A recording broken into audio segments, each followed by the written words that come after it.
अभी महाराष्ट्र की गवर्नमेंट ने लेप्रोसी डिजीज को बोल दिया है कि ये एक नोटिफाइबल डिजीज है। नोटिफाइबल डिजीज का मतलब होता है कि अगर आपको लगे कि ऐसे सिम्टम्स आ चुके हैं लेप्रोसी वाले, तो आपको डॉक्टर के पास जाके लिखवाना पड़ेगा वहां पे कि मैं लेप्रोसी से सफर कर रहा हूँ।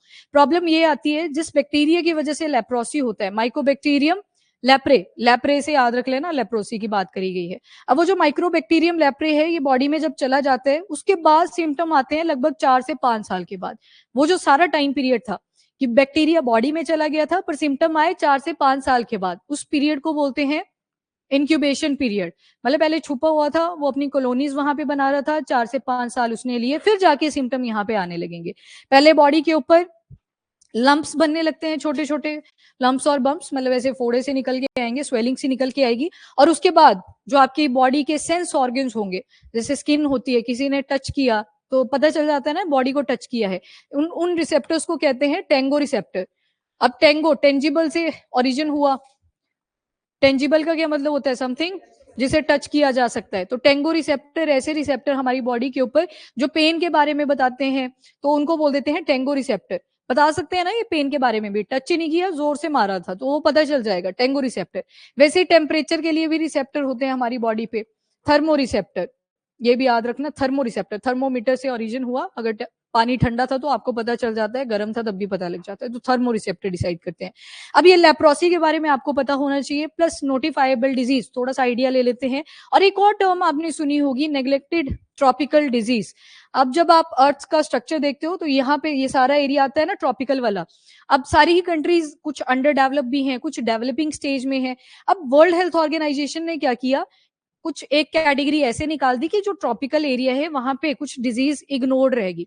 जैसे एक केस बताती हूँ, चलो वो तो अब हो गया, उसके ऊपर वैक्सीन बन रही है तो उसको नेग्लेक्टेड नहीं बोलते हम, उसके ऊपर फोकस है डब्ल्यूएचओ का भी। उसके लिए चिकुनगुनिया भी नहीं बोल पाओगे आप, क्योंकि उसके ऊपर भी वैक्सीन बन रही है, एक्सटिक नाम की एक वैक्सीन है वो बनाई गई। और मेल न्यूट्रिशन को बोल सकते हो, पर वो हाईलाइट हो जाता है पूरे वर्ल्ड में। यहाँ पे आपने वो डिजीज सुनी नहीं होंगी, थोड़े से कॉम्प्लेक्स नाम है, पर जो सुना है वो मैं एग्जाम्पल देती हूँ। जैसे स्नेक ई वैनमिंग, सभी ने सुना है, सांप ने डस लिया और उसकी डेथ हो जाती है। सबसे बड़ी प्रॉब्लम आती है, सारे सांप पॉइजनस नहीं होते। अगर 100% सांप हैं तो उसमें से सिर्फ 30% सांप ऐसे होते हैं जो पॉइजनस हैं। तो जैसे सांप ने काटा, डॉक्टर को डायरेक्टली क्या बताया जाता है, सांप को काटा था। अब जिसको काटा होगा वो नहीं देखेगा कि सांप किस कलर का था, क्या उसकी पूंछ पीछे से कोइल्ड थी, वो नहीं देख पाते हैं ऑब्वियसली, उस टाइम पे चोट पे ज्यादा ध्यान होता है। अब डॉक्टर्स इंजेक्शन लगा देते हैं फटाफट से, एंटीडोट। एंटीडोट मतलब उसी के जहर से बनाई गई दवाई। अब वो जब एंटीडोट दिया जाता है और सांप पॉइजनस नहीं था तो वो एक्टिव हो जाता है और बॉडी में एक्चुअल में जहर कॉज कर देता है। तो ये प्रॉब्लम रही, अवेयरनेस नहीं है लोगों को कि स्नेक का कैसे पता लगाया जाए वो पॉइजनस था।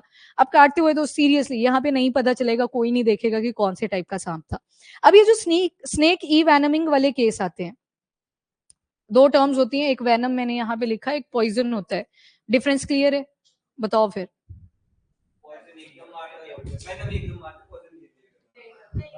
अमृत? नहीं। हाँ, ये किसने बताया था? अच्छा, मैंने बताया था ये वाला, ठीक है। पॉइजन बहुत ज्यादा ब्रॉड टर्म होती है, अब इसको थोड़ा साइंटिफिक बेसिस पे देखना पड़ेगा। ये भी ठीक है कि वैनम तो इंजेक्ट करवाया गया किसी एनिमल के साथ, ठीक है, उसको भी बोल सकते हैं, पर उसको पॉइजन भी तो बोल सकते हैं। मैंने भी तो यही बोला कि स्नेक पॉइजनस है, मैंने थोड़ी बोला वेनमस है। पॉइजन बहुत नॉर्मली वर्ड यूज करा जाता है। अब ये जो पॉइजन होता है, it can be natural, it can be synthetic, या फिर ये भी हो सकता है नेचर से कोई एक्सट्रैक्ट करी चीज उसको बाद में चेंज करके हमने सिंथेटिक फॉर्म में कन्वर्ट कर दिया।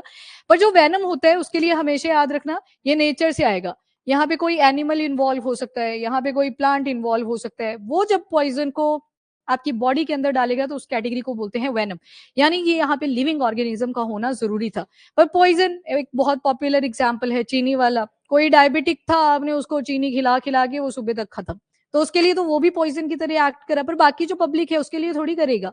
तो ये सारी चीजें हैं, poison is very broad term, उसके अंदर बड़ी सारी कैटेगरीज आती हैं, venom is one of them. तो वेनम के लिए एनिमल का होना मतलब लिविंग ऑर्गेनिज्म का होना जरूरी है।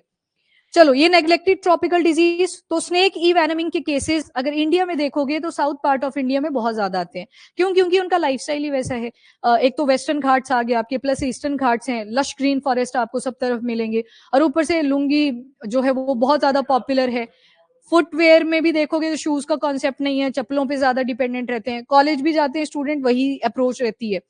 तो वो जो लाइफस्टाइल है उसकी वजह से भी स्नेक ई वैनमिंग के cases south part of India में बहुत ज्यादा आते हैं। बाकी लश्करी फॉरेस्ट तो है ही वहां पे, आपको चारों टाइप के सांप जो सबसे डेंजरस माने जाते हैं वो भी वहां पे मिलेंगे। किंग कोबरा आ गया, वाइपर स्नेक आ गया, रसल वाइपर है, वन मोर ब्लैक मामा नहीं, एक और है, चौथा एक और होता है, मतलब वो चारों स्नेक्स आपको वेस्टर्न घाट में जरूर मिल जाएंगे। तो बोला गया ये इग्नोर्ड थी प्रॉब्लम जो इंडिया के अंदर आ रही थी, तो 2022 में स्नेक इवेनमिंग को भी एनजीटी की कैटेगरी में इंक्लूड करा गया। नेग्लेक्टेड ट्रॉपिकल डिजीज जिनके लिए world health organization along with जो कंट्री जहां पे ये केसेस आ रहे हैं एफर्ट डालने चाहिए कि इन डिजीज को भी देखा जाए। अब दूसरा जो हमने वर्ड यूज करा दैट इज नोटिफाइबल डिजीज। अब नोटिफाइबल मतलब नोटिफिकेशन देना है, जब भी ऐसा कोई केस आए तो उस पेशेंट को, एक तो अवेयरनेस इंपॉर्टेंट रोल प्ले करेगी, पेशेंट के अंदर गट्स भी होने चाहिए आगे जाके बोले। ऊपर से लेप्रोसी की बात हो रही है, सोशली स्टिग्मेटाइज डिजीज है। अब इसका जो कॉजिटिव एजेंट आपने देखा बैक्टीरिया, कॉजिटिव एजेंट जो एक्चुअल में उस डिजीज को कॉज कर रहा है, पॉजिटिव एजेंट उसको बोल देते हैं। तो आपने देखा माइकोबैक्टीरियम लैप्रे नाम का था जिसने लेप्रोसी कॉज करी। अब स्नीज भी करता है अगर पेशेंट तो उस टाइम पे ये स्प्रेड कर सकती है दूसरे को, पॉसिबिलिटी पूरी रहती है। पर जब दवाइयां खाना शुरू कर देता है तो उस टाइम पे एकदम से वो ट्रांसमिशन रुक भी जाता है। सोशली स्टिग्मेटाइज क्यों कर दिया कि आपकी सारी कम्युनिटी में लेप्रोसी हो रखी है, हमारे साथ मर्ज होने की ट्राई मत करना, वो आगे जाते ही नहीं है हॉस्पिटल की अपना ट्रीटमेंट करवा सके, वो उसको एज अ फेथ लेके चल पड़ते हैं। बड़ी सारी कम्युनिटीज है ऐसी जहां पे आपको लेप्रोसी मिलेगी। तो अब महाराष्ट्र की गवर्नमेंट ने बोला कि इसको हम नोटिफाइबल डिजीज बोलते हैं, अगर इसको इरेडिकेट करना है तो मेडिकल प्रैक्टिशनर को पता होना चाहिए कि कहाँ कहाँ पे कितने केसेस आते हैं विद रिस्पेक्ट टू लेप्रोसी। अब थोड़ा सा इसको देख लेते हैं। लेप्रोसी को ही एक और नाम दिया जाता है, हरियाणा के पेपर में ये आया था, हैंसेंस डिजीज। जिन फिजिशियन ने पहली बार बताया था कि ऐसी डिजीज भी अक्कर करती है जिसमें आपकी जो उंगलियां हैं वो खत्म होती जाएंगी, क्योंकि टच रिसेप्टर तो बचे ही नहीं, वो टेंगो रिसेप्टर तो रहे ही नहीं, आपको सेंस ही नहीं होगा कि आप कहाँ पे टच कर रहे हो, डिग्रेड करना शुरू कर देते हैं और छोटे छोटे बचे। अगर आपने पिक्चर भी देखी हो, थोड़ी सी ब्लर है, यहाँ पे वो नेल वाला पार्ट हो गया, वो सारा रिमूव होना शुरू करेगा, थोड़ी थोड़ी दिन के बाद ये फिलेंजेस बचेंगे नहीं, उंगलियां बचती नहीं है, तो डिग्रेडेशन हो जाती है। इसके लिए एक वर्ड भी यूज करा जाता है एट्रोफाई। एट्रोफाई डिग्रेडेशन हुआ, खत्म ही हो जाएगी, फिर दोबारा से रीग्रो नहीं कर पाएगी। चलो हैंसन डिजीज भी बोलते हैं, और बैक्टीरियल डिजीज है वेरी इंपॉर्टेंट, माइकोबैक्टीरियम लेप्रे की वजह से होती है। कौन कौन से ऑर्गन इंपैक्ट होते हैं, तो स्किन हो गया, आपका पेरिफेरल नर्वस सिस्टम हो गया, सेंट्रल नर्वस सिस्टम होता है जिसमें ब्रेन आ गई, और स्पाइनल कॉर्ड, इसके साइड जो भी नर्व्स निकलेंगी वो सारा क्या है, पेरिफेरल नर्वस सिस्टम। हाथों तक भी पहुंचेंगी जो नर्व्स, वो आपका सेंट्रल नर्वस सिस्टम नहीं है, वो पेरिफेरल नर्वस सिस्टम। पेरिफेरल मतलब जो साइड वाली सारी नर्व्स आ गई, हाँ उसी का पार्ट होते हैं। बाकी बस ब्लड कहाँ पे लेके जा रही है, ब्लड कहाँ से पिक कर रही है, वहां पे वेरिएशन आती है। बाकी कैपिलरीज भी होती हैं, वो भी नर्व्स का पार्ट आती हैं।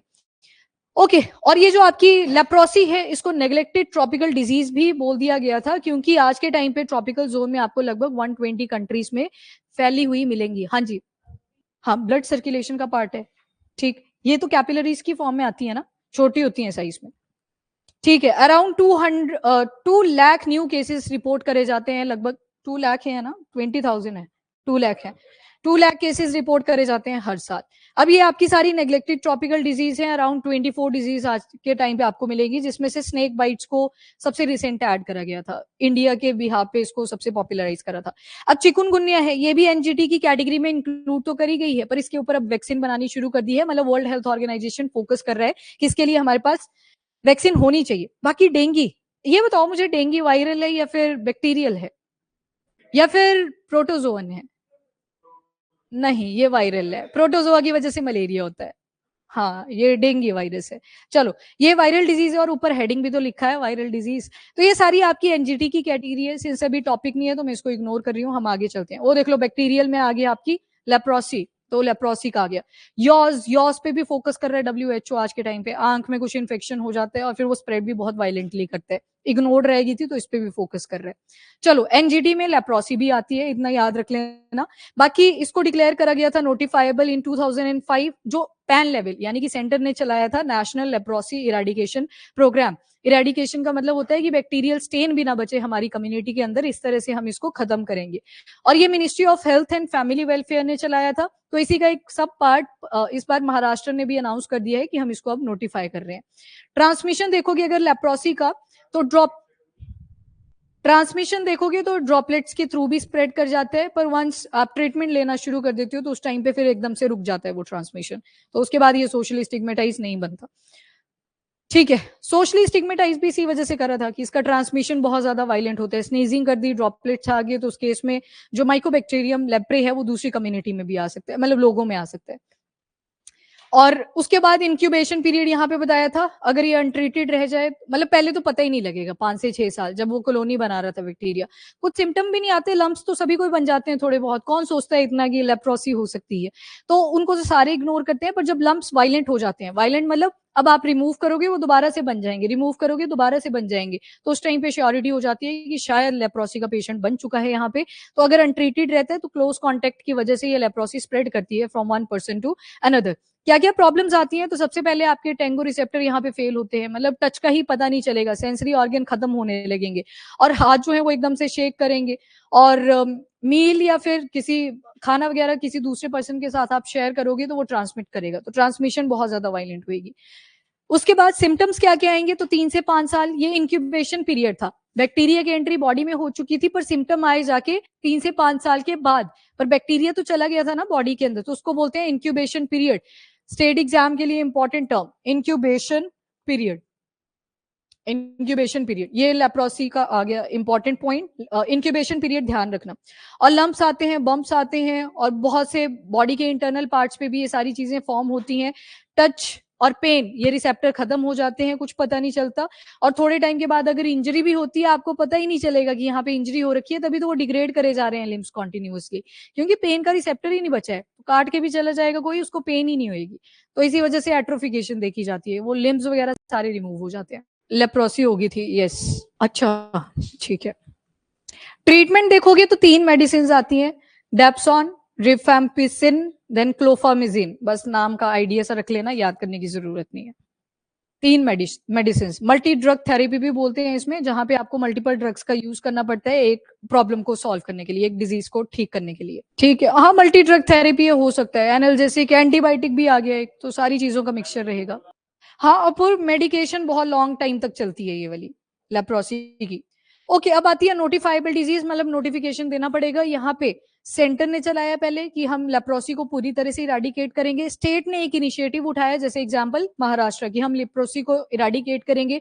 अब इसके लिए लॉ आएगा, फिर वो इम्पोज करा जाएगा हेल्थ केयर सेक्टर के ऊपर कि जब भी कोई ऐसा नोटिफिकेशन आता है, आपके पास कोई पेशेंट आता है जिसको लेप्रोसी है, तो आपने गवर्नमेंट को भी नोटिफाई करना है साथ में कि ऐसे केसेस आ रहे हैं, ताकि प्रॉपर सर्वे करे जा सके, और हेल्थ केयर सेक्टर से कैसी स्कीम्स डेवलप करनी है स्टेट के बिहाफ पे, वो सारी चीजें चेक करी जा सके। तो ये होती है आपकी नोटिफाइबल, यहाँ पे सारा लिख दिया हुआ है। सिवेरिटी चेक करी जाती है, मोर्टेलिटी रेट गवर्नमेंट ही तो नोटिफाई करेगी कितने लोगों की डेथ हो रही है, तो मेडिकल प्रैक्टिशनर उन्होंने ही डाटा ट्रांसफर करा होता है गवर्नमेंट के एंड पे। सिग्निफिकेंस जो इंटरनेशनल स्प्रेड को रिप्रेजेंट करता है, तो socio economic cost of these cases, अब आपको मेडिकेशन पे इतने लंबे अरसे के लिए रहना पड़ेगा तो कॉस्टिंग लगेगी, सोशियो इकोनॉमिक पैरामीटर्स आगे। प्रिवेंटेबिलिटी, अभी देखा ना कि ट्रीटमेंट अगर करवाएं तो ठीक भी हो जाती है, तो प्रिवेंशन के चांसेस रहते हैं। और उसके बाद पैटर्न चेंज कर रहा है आज के टाइम पे डिजीज का, ड्यू टू क्लाइमेट चेंज, नए नए बैक्टीरिया आ रहे हैं, नई स्टेन्स आ रही हैं, तो वो सारी प्रॉब्लम्स हैं। मतलब एक तरीके से बोले तो सीरियस प्रॉब्लम होती है इनकी वजह से, पर ट्रीट भी हो सकती हैं, इसी वजह से किसी भी डिजीज को अनाउंस करा जाता है एज अ नोटिफाइबल डिजीज। और एक चेन बनी होती है proper, urban transition, rural, then एक और ट्रांजिशन आपका ट्राइबल पीपल। जब आप इंडियन सोसाइटी भी पढ़ते हो 3 पैरामीटर्स पे आती है, एक ट्राइबल आती है, एक रूरल आती है, एक अर्बन पैरामीटर आते हैं, बाकी ट्रांजिशन तो चलता ही जाता है।